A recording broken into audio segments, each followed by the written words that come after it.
Hey everyone, welcome back to Wix Fix. I hope you're having a fantastic day. In today's quick little video, I want to show you how you can add a buy now button on your Wix e-commerce website. Let's go ahead and get started.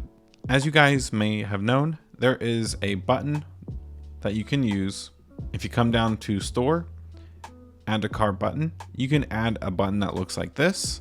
And if you go into the settings, you can add a specific product to your user's cart.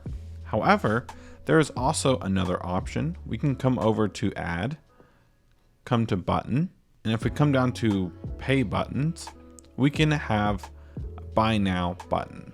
So if we pull this out onto our website, and I'm just going to edit the design real quick.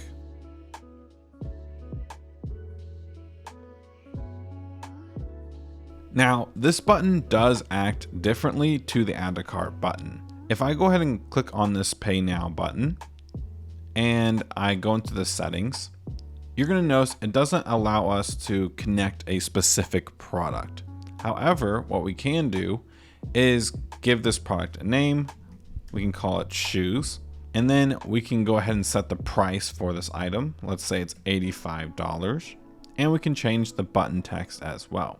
And below that, we can also set up a terms and conditions checkbox if we wanted to.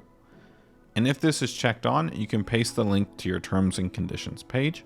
But for now, I'm just going to go ahead and leave that unchecked. But now let's say we go ahead and preview the website and a user clicks on buy now. Basically what this is going to do is create a lightbox payment flow. And then once the user fills out all of their information and follows through with the payment, your user will get a nice little thank you page just like this. And with this buy now button, you will get a notification sent to your email address that is attached to the website. That way you can fulfill the order. But that basically wraps it up for the video today, guys. If you guys did enjoy, please consider giving this video a like and consider subscribing for more Wix content coming out really soon. Thank you all again, and I'll see you on the next one.